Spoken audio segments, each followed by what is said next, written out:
नमस्कार दोस्तों, DD red के एक और एक्शन वीडियो में आप सभी का स्वागत है। मैं हूं आलोक। तो आज एक बार फिर से कमर चीमा जी का वीडियो लेकर आया हूं और कमर चीमा जी दुखी हैं कि उनके जो पीएम हैं शहबाज शरीफ साहब, वो गए सऊदी अरब के दौरे पर और वहां से बहुत कुछ खास मिला नहीं।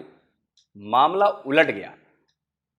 सऊदी अरब ने क्या किया कि जो लाइन भारत की है जम्मू कश्मीर पर, वही लाइन उसने शहबाज शरीफ को चिपका दी कि चुपचाप ये काम करो, ठीक रहना है अगर तो। अब चलिए देखते हैं कि कमर चीमा जी जो हैं वो इस दौरे को लेकर क्या कह रहे हैं। मैं उनसे सवाल पूछ रहा था, एक पाकिस्तानी पॉलिटिशियन से, वो डिफेंस मिनिस्टर भी रहे, फॉरेन मिनिस्टर भी। मैंने कहा क्या हम इररेलेवेंट हो गए मिडल ईस्ट में? उन्होंने कहा इररेलेवेंट तो फिर भी ठीक है, ऑब्सोलीट हो चुके हैं।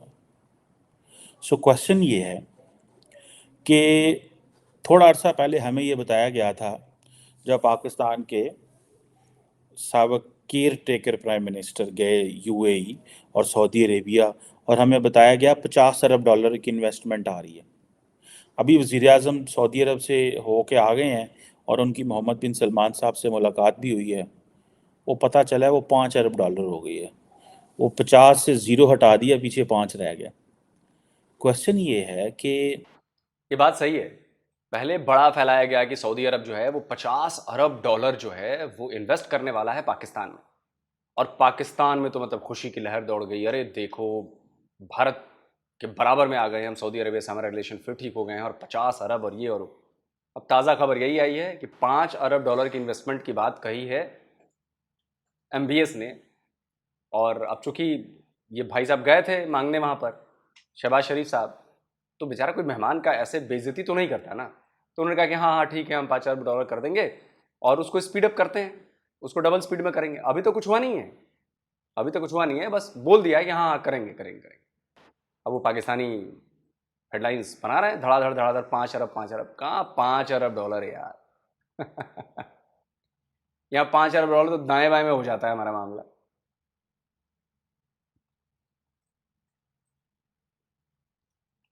ऐसी एक्सपेक्टेशंस होनी चाहिए, ऐसे प्लान्स लेके जाने चाहिए जो वाकई मटीरियलाइज हो सकें। अब जो पिछले वज़ीर आज़म थे वो गए, उन्होंने कहा जी $25 अरब सऊदी अरब से आएगा, 25 यूएई से आएगा और हमारी इकॉनमी ठीक हो जाएगी। ठीक है जी, ये वो सहाफ़ियों को बताते थे। अभी वज़ीर आज़म साहब गए हैं वहाँ पे, उधर जाके सारी बात है, बातशात हुई है। उन्होंने कहा भाईजान 25 कोई नहीं है, हाँ 5 का तुहानू दसने हैं, वो भी 5 का अब किस तरह का है वो सारी बात है, बाद में बात होनी है। ठीक है जी। और एक ही बात है जी कि पाकिस्तान और सऊदी अरब अपनी कमिटमेंट दिखा रहे हैं पैकेज के हवाले से। $5 अरब का पैकेज है, फॉरेन ऑफिस ने भी इस पर बात की है। और ये क्या इन्वेस्टमेंट पैकेज है? ये कोई ज़कात खैरात या कोई वो वैसे फ्री में नहीं दे रहे, इन्वेस्टमेंट देंगे। ये भी उनकी बड़ी मेहरबानी है। पाकिस्तान को तो इस वक्त दुनिया से कोई पाकिस्तान के अंदर $1 मिलियन भी इन्वेस्टमेंट नहीं करना चाहता, और हम बात कर रहे हैं $5 अरब की। सो अब सुनने में ही आया कि ये $5 अरब आएगा। और एक तो ज़ाहिर बात है इस हवाले से बड़ा शोर मचा कि ये पैसों के हवाले से, क्योंकि पाकिस्तान को पैसे चाहिए। लेकिन वो जो एलामिया जारी हुआ, उस एलामिया के अंदर जो जिसे कहते हैं ना कि जो सऊदी अरब है, उसने ये भी कहा कि भारत और पाकिस्तान जो है वो अपने इश्यूज बायलैटरली हासिल करें। इट मीन्स कि उन्होंने इंडिया को स्पेस दी है कि जो इंडिया फैसला करे, पाकिस्तान में उसे सऊदी अरब कुछ नहीं कर सकता। ये आपको याद होगा, अब सऊदीज़ को इस पोजीशन का बड़े अच्छे से पता है कि इंडिया की क्या पोजीशन है। मैं आपको पता है बार बार एक चीज़ कह रहा हूँ और काफ़ी अरसे से कह रहा हूँ। मेरे पास कोई इन्फॉर्मेशन नहीं है, लेकिन मेरी शायद एक अंडरस्टैंडिंग है कि अगर कोई मुल्क इंडिया और पाकिस्तान के दरमियान नॉर्मलाइज हालात करवा सकता है, या वो सऊदी अरब है या वो यूएई है। ये स्पेस अब वेस्टर्न ममालिक के पास नहीं रही, क्योंकि जितना तेज़ी से भारत का पलड़ा भारी हुआ है, जितना तेज़ी से भारत की पोजीशन मजबूत हुई है, अब भारत किसी को भी नहीं सुनेगा सिवाय मुस्लिम ममालिक के। और मुस्लिम ममालिक को वो एक कर्टसी में इग्नोर नहीं कर सकता। ये मैं आपको बात बताऊं, they can't say no to you. वही मोहम्मद बिन जायद और मोहम्मद बिन सलमान को नो नहीं कह सकते, क्योंकि उनको पता है कि इनके पीछे कितनी बड़ी सपोर्ट है। पैसे का प्रॉब्लम नहीं है इंडिया के लिए, लेकिन वो समझते हैं कि जो चीज़ हमें आलम इस्लाम से, मुस्लिम वर्ल्ड से चाहिए, ये दो ममालिक दे सकते हैं। अच्छा चीमा जी, अब जरा इसका उलट कर दीजिए। ये भी तो हो सकता है कि यूएई और सऊदी अरब पाकिस्तान पर ऐसी बात कह दें कि पाकिस्तान नो ना कह पाए। आप मेरा पॉइंट समझ रहे हैं? सऊदी अरब ने अभी कश्मीर पर जो स्टैंड लिया है वो वही स्टैंड है जो भारत का स्टैंड है, बायलैटरल, कोई तीसरा पक्ष नहीं, कोई थर्ड पार्टी नहीं। और अगर आपको याद हो तो हमारा शिमला एग्रीमेंट क्या कहता है? जुल्फिकार अली भुट्टो के और इंदिरा गांधी के साइन है, 1972। सर कुछ याद आया? आप इसका उल्टा भी तो कर सकते हैं कि सऊदी अरब और यूएई बिल्कुल डिस्प्यूट सुलझा दें और पाकिस्तान को मजबूर कर दें कि तुम्हें बात माननी पड़ेगी। तब क्या होगा? क्या पाकिस्तान मना कर पाएगा? और मुझे तो लगता है कि ये जो इन्वेस्टमेंट की बात कही है सऊदी अरब ने, वो भारत के कहने पर कही है कि इनको धीरे धीरे फंदे में लेना है तो इन्वेस्टमेंट कराओ, पैसे लगाओ, डिपेंडेंसी बढ़ा दो। जैसे डिपेंडेंसी बढ़ेगी सब कुछ होगा, आप मजबूर हो जाएंगे वो काम करने के लिए जो कहा जाएगा। क्योंकि भिखारी को भीख देने वाले की बात तो सुननी पड़ती है ना। तो कूटनीति तो यही कहती है कि जो सऊदी अरब ने लाइन दी है उसके मुताबिक दबाव पाकिस्तान पर ही बढ़ रहा है। भारत ने तो अपनी स्थिति क्लियर कर दी है। सो फॉर दैट मैटर, हमें अगर पॉलिटिकली बात करनी भी पड़े तो हम पाकिस्तान से तो हम कर लेंगे, ये मेरी एक अंडरस्टैंडिंग है। और दोनों मुल्क जो हैं, भारत, सऊदी अरब और पाकिस्तान के जो वज़राए आज़म और क्राउन प्रिंस ने ये कहा है कि इंडिया और पाकिस्तान के दरमियान डायलॉग होना चाहिए और जितने भी आउटस्टैंडिंग इश्यूज़ हैं इंक्लूडिंग जम्मू एंड कश्मीर वो हल होना चाहिए। और ये क्वेश्चन ये है कि पाकिस्तान दुनिया के जिस मुल्क में भी जाता है इस पर बात करता है, ठीक है, लेकिन इंडिया नहीं बात करता, इंडिया नहीं बात करता, ठीक है जी। और अमूमन क्या होता है कि जब भारत और पाकिस्तान के हवाले से कोई बात पॉइंट सामने आता है तो जो होती है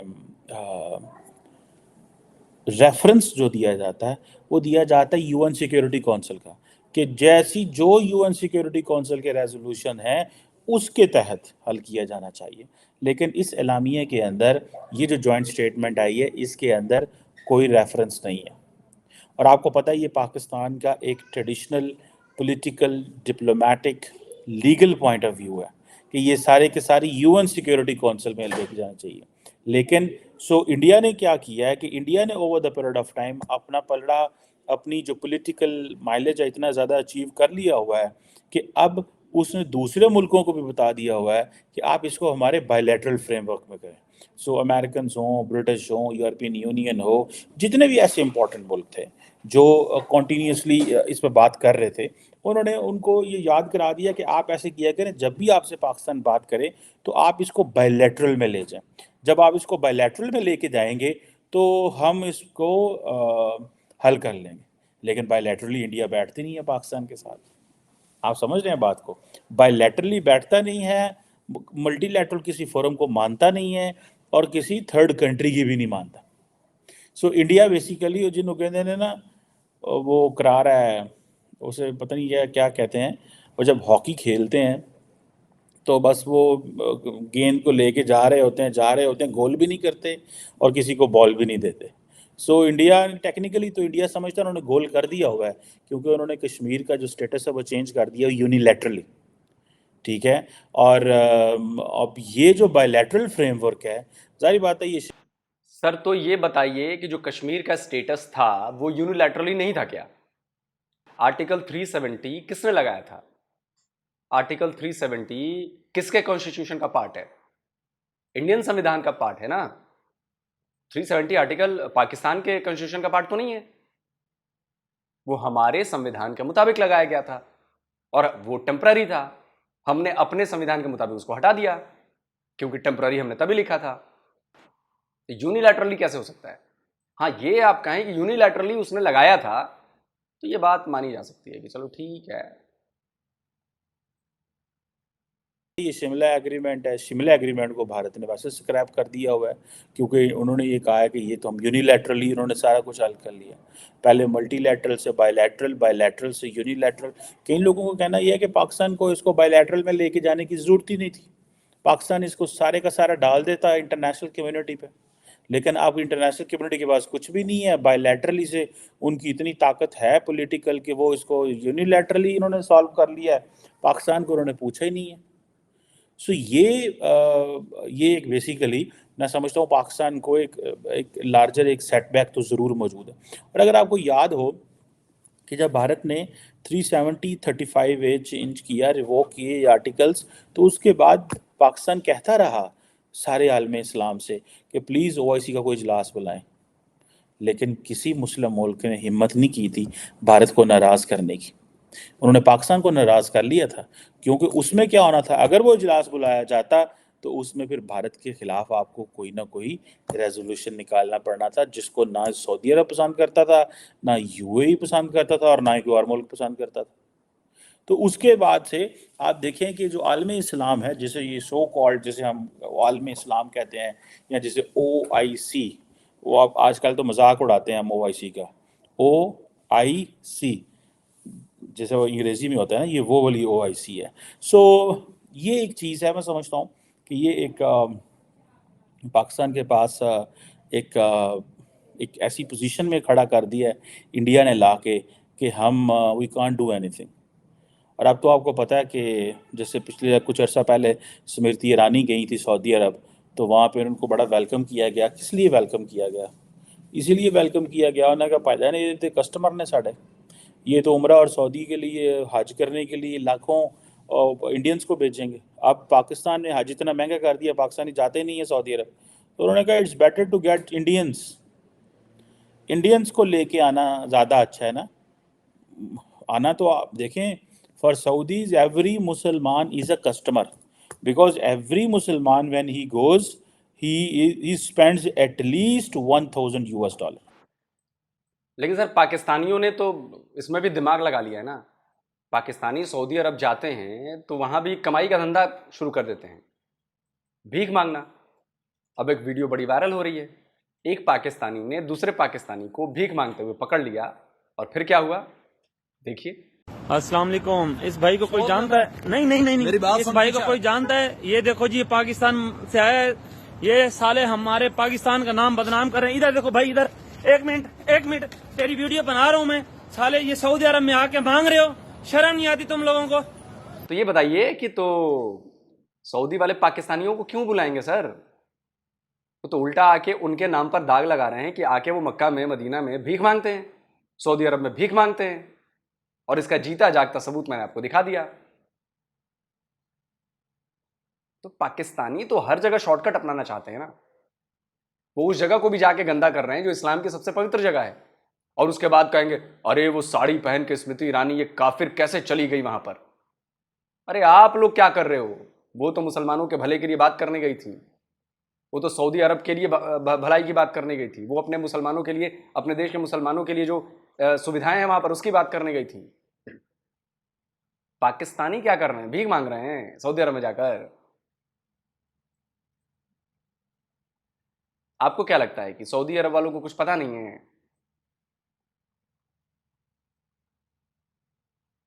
in terms of ticket, in terms of what ever.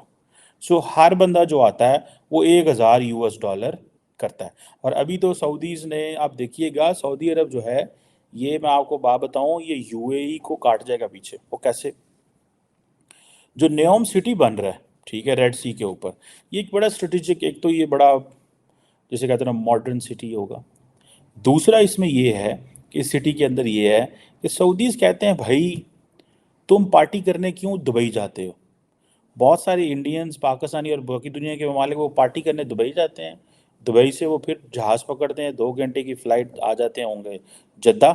Jeddah से फिर जनाब उतरे, उम्रा किया, हज किया, और वापस अपने घरों को चले गए।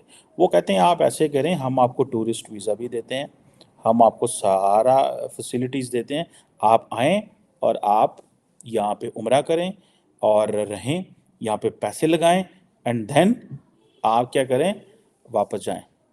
लेकिन साथ ही हमारे जो बाकी शहर हैं वो भी देखते जाएं, टूरिज्म को देख के वो कह रहे हैं। सो मैं समझता हूँ कि वो अब तो उन्होंने आलम इस्लाम को सारी को कस्टमर समझ लिया है। पहले वो अपना वहाबी ब्रांड ऑफ इस्लाम के तहत चीज़ों को चलाना चाहते थे, अब उन्होंने वो सारा ख़त्म कर दिया। वो कहते हैं नहीं, हमें नहीं करना ये, हमें ये नहीं करना, बिकॉज हमें अपना जो वहाबी ब्रांड ऑफ इस्लाम है उसको साइड पे कर देना है। हमें जो मुसलमान आके जो यहाँ पे रिचुअल करना चाहता है करे, हमें कोई प्रॉब्लम नहीं है। सो ये चीज़ें जो हैं जिसे कहेंगे ना कि ये इम्पॉर्टेंट चीज़ें हैं कि सऊदी अरब को बेसिकली इंडिया से वो कस्टमर मिल गए। पाकिस्तान ने तो उम्रा महंगा कर दिया। जैसे पिछले दिनों याद होगा, मैं जनवरी फरवरी में स्मृति ईरानी साहबा गई थी वहाँ पे, और वहाँ पे उन्होंने जाके उनको मस्जिद नबवी में लेके गया गया, बड़ा शोर मचा, और इधर पाकिस्तान में मजहबी जमातों ने बड़ा शोर डाला। लेकिन उनको ये नहीं पता भाई कि वो स्मृति ईरानी जो हैं वो उनकी मिनिस्टर थी रिलीजियस अफेयर्स की, आई थिंक, और वो वहाँ पे गई, वो इसलिए गई क्योंकि रिलीजियस अफेयर्स की नहीं है, माइनॉरिटी अफेयर्स की। उसमें सारे लोग हैं।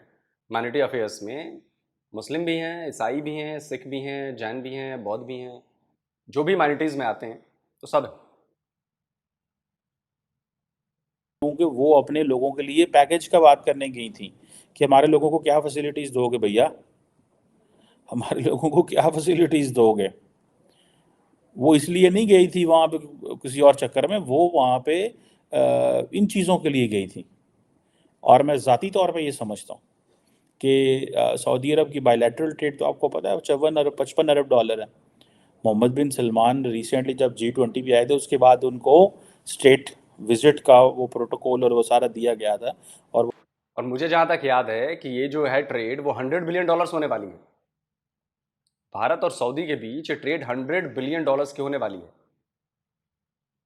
और सऊदी अरब भारत में $100 बिलियन के अराउंड इन्वेस्टमेंट है उसकी। सारा खेल पैसे का है सर, सारा खेल पैसे का है। और वो 2 दिन और रहे थे। सो आप इस चीज़ को ये ज़हन में रखें कि things are very very different now. और पाकिस्तान को बेसिकली सऊदी अरब सपोर्ट तो बहुत कर रहा है, लेकिन हम अपने आप को सपोर्ट नहीं ना कर रहे। अभी कहाँ 50 अरब डॉलर की बात होनी, कहाँ 5 अरब डॉलर आ जाना। और हमने तो ये भी पिछले कुछ अर्सा पहले कह दिया था 100 अरब डॉलर आ रहा है सऊदी अरब, UAE, Qatar, Kuwait, middle eastern ममालिक से। भाई वो 100 अरब डॉलर किधर है, कहाँ 100 अरब डॉलर, कहाँ 5 अरब डॉलर, फिर 50 अरब डॉलर, फिर 5 अरब डॉलर। और उसमें से भी मैं जिस चीज़ से मैं ज़ाती तौर पर परेशान हुआ हूँ कि 2014 से CPEC शुरू होता है, चाइना पाकिस्तान इकोनॉमिक कॉरिडोर, और 2024 के अंदर जब उसके 10 साल मनाए गए तो चाइनीज़ फॉरेन ऑफिस ने स्टेटमेंट जारी की। उन्होंने कहा इतने सालों में हमने 25 अरब डॉलर लगाया, 25 अरब डॉलर, 250 मिलियन की आबादी, 25 अरब डॉलर चाइना ने इन्वेस्ट किया। इस 25 अरब डॉलर को आप तकसीम करें ऑन 10, तो 10 दूनी 20, तो 2.5 या इससे भी कम डॉलर, यानी कि 2.5 अरब डॉलर सालाना चाइना ने पाकिस्तान में लगाया। सिर्फ 2.5 अरब डॉलर, सिर्फ 2.5 अरब डॉलर सालाना की इन्वेस्टमेंट है चाइना की पाकिस्तान में।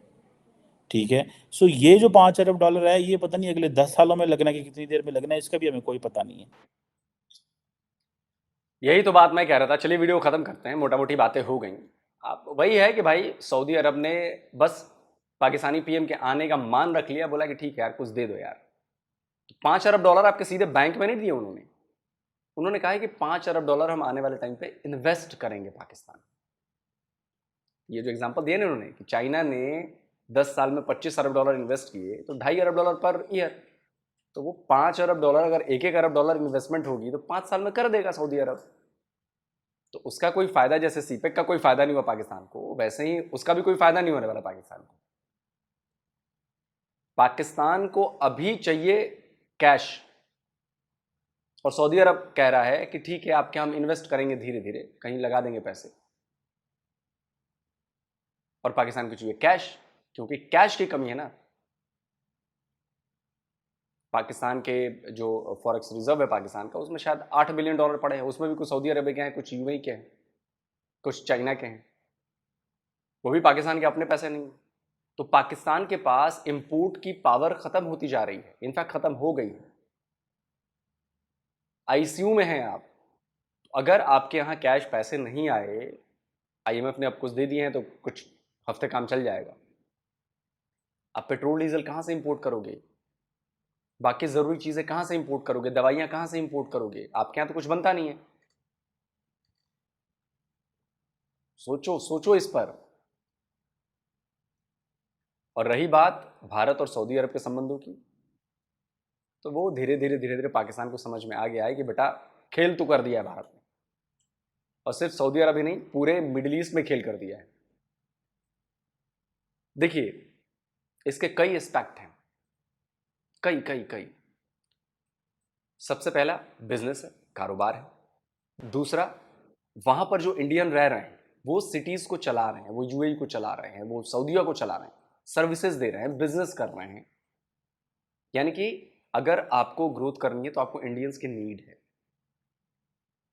तीसरी चीज, थ्रू कल्चर। अगर अबू धाबी में मंदिर बनता है या अगर सऊदी अरब में मंदिर बना, तो क्यों बना? क्योंकि भाई अगर इतनी बड़ी मात्रा में भारतीय रहेंगे तो उनकी ज़रूरतों का ख्याल तो आपको रखना पड़ेगा ना, क्योंकि वो आपकी कंट्री के लिए काम कर रहे हैं, आपकी कंट्री के लिए बिजनेस ला रहे हैं, आपकी कंट्री के लिए, आपकी कंट्री को इनफैक्ट चला रहे हैं, सर्विसेज दे रहे हैं, तो आपको उनका ख्याल रखना पड़ेगा। तो ये कल्चर अब धीरे धीरे वहां पहुंच गया है। अच्छा, सबसे अच्छी बात क्या है भाई, हमारा सनातन धर्म तो जबरन किसी को कन्वर्ट कराता नहीं है कि हमें कन्वर्ट कराना है, हमें लेके आना है। नहीं नहीं, हमारे यहाँ कुछ नहीं। तो सऊदी वाले भी ये बात जानते हैं, यूएई वाले भी ये बात जानते हैं कि हमारे यहाँ कन्वर्जन है नहीं हमारे धर्म, तो आपके इस्लाम को कोई खतरा नहीं है। लेकिन पाकिस्तान में इसको लेकर अलग बवाल है कि नहीं नहीं, इस्लाम को खतरा है और ऐसा है और वैसा है, और पता नहीं अब आप लोगों को क्यों लगता है कि इस्लाम इतना कमज़ोर है कि भाई एक मंदिर बन जाने से उस पर खतरा बढ़ जाएगा। आपके दिल में कहीं ना कहीं या तो ये बैठा हुआ है ना, तो आप बात मानो फिर कि हाँ जी कमज़ोर है, और अगर कमज़ोर नहीं है तो फिर आपको फिक्र ही नहीं होनी चाहिए ना। ठीक है यार, हिंदुओं का मंदिर बन रहा है, कोई बात नहीं। ईसाइयों का चर्च बन रहा है, कोई बात नहीं। गुरुद्वारा बन रहा है, कोई बात नहीं। हम तो अपने ईमान पे कायम है ना। या आपको अपने ईमान पर शंका है? जब शंका होती है तभी तो लोग ज्यादा सिक्योर करना चाहते हैं। नहीं नहीं, किसी को नहीं आने देंगे, किसी को नहीं आने देंगे, गड़बड़ हो जाएगी, गड़बड़ हो जाएगी। क्यों गड़बड़ हो जाएगी भाई? ये बात है। और देखिए, कश्मीर पर जो भारत कर रहा है वो आप लोगों की समझ में अभी नहीं आएगा। जैसे पहले भी हमारी तैयारियां थी, जो पहले भी हमने किया, वो भी आप लोगों को पहले समझ में नहीं आया। 370-35 से हटाया, उसके पहले आप लोगों को दूर दूर तक भनक नहीं थी कि होने वाला क्या है, लेकिन हो गया। आज 5वां साल चल रहा है। तो आगे और भी ऐसे कई सारे प्लान्स हैं, वो सब धीरे धीरे चल रहे हैं, हो रहे हैं। उसका रिजल्ट क्या आने वाला है ये आप लोगों को अभी नजर नहीं आएगा, वो जब हो जाएगा ना तब नजर आएगा। कमेंट करके आप बताएं आप क्या कहते हैं। जल्दी मिलता हूं एक और नए वीडियो के साथ। नमस्कार, जय हिंद।